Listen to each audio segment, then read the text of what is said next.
When you see a good deed, you should examine yourself to see if you have it. When you see a bad deed, you should be alarmed and alert to see if you have it too. If you have a good virtue in you, keep it with all your heart and soul. If you have a bad deed in you, abandon it as if it were a disaster. Therefore, the person who sincerely points out my faults is the one who can be my teacher. The one who affirms me positively and appreciates me properly is the one who can be my friend. The one who only flatters me is a thief and a bandit who harms me. Therefore, what a gentleman does is to respect those who can be teachers, to be friendly to those who can be friends, and to abhor those who are thieves and robbers. He is never satisfied with the pursuit of good virtues, and he can be alert to the advice of others immediately. On the contrary, a villain is as vicious as a tiger or a wolf in his heart and as unpredictable as a beast in his behavior. But he hates to be regarded as a thief and a bandit who only flatters. He is close to those who are good at flattering, and distant from those who are willing to give straightforward advice. He sees the words of correction of his wrongdoing as ridicule, and the loyalty of others as harmful to himself. The gentleman has the law of no goodness, using it to cure his qi and nourish his body.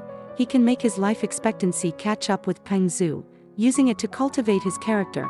Then he will make his fame comparable to that of Emperor Yao and Emperor Yu. Using this law, one can adapt to both the good times of prosperity and the bad times of distress, which are determined by ritual and faith. In the operation of the qi and blood, will, wisdom and thought, obeying the norms of ritual and law, we can obtain smooth results. But not obeying the norms of ritual and law, we will produce wrong and erroneous results. Eating, dressing, talking and behaving, obeying the norms of ritual and law, we will look appropriate and harmonious, but not obeying the norms of ritual and law, we will make mistakes in every move and action. People's appearance, attitude, in and out, fast and slow walking, obeying the rules of etiquette can become elegant, but not obeying the rules of etiquette will appear rough and arrogant, stubborn and paranoid. Therefore, people cannot survive without the norms of etiquette. Do things without the norms of etiquette cannot be done. The country does not follow the norms of etiquette will not be tranquil. The treatment of gas and health, conditioning the body is, for the blood of the people should be calm and quiet approach to reconcile. For thinking too deep and complex people, we should use the easy and good attitude to persuade him. For the bold and courageous and good character of the people, we should use the homeopathic approach to assist him. For the fast-talking heart-straight, impatient nature of the people, we should use the combination of static, open, and relaxed demeanor to moderate him. For the narrow-minded, small-minded person, we should use open-mindedness to enlighten him. For the selfish and lowly, greedy for small profits, we should use lofty goals to enhance his vision. For the vulgar and mediocre, scattered and incompetent person, we should use the action of a good teacher to reform him. For the frivolous and self-indulgent person, we should use the possible disaster to warn him. For the simple and almost stupid and dignified for those who are so simple that they are almost obtuse and so dignified that they are almost restrained, we should use the power of ritual and music to call them, and use the method of stimulating exploration to enlighten them. The most direct way to cure the qi and nourish the body is to follow the rules of rituals and laws. The most crucial is to get the help of a good teacher, and the most miraculous is to follow them wholeheartedly. This is the so-called method of curing qi and nourishing the body. By cultivating great ambition, one will be proud of the rich and powerful.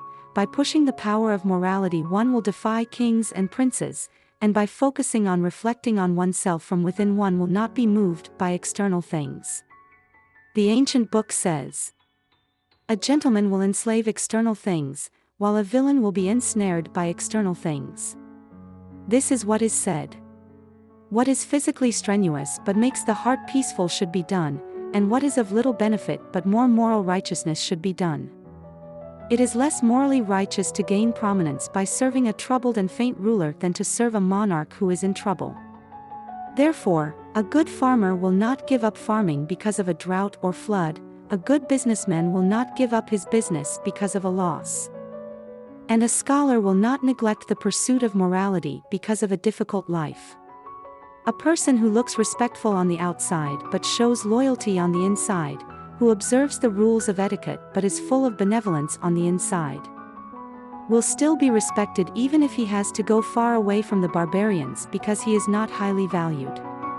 A person who is always the first to do the hard work, who gives up the profitable and leisurely things to others, who always behaves with dignity and loyalty, who observes the rituals and laws, and who knows what is going on, will still be trusted by the people even if he is poor and goes to the barbarians.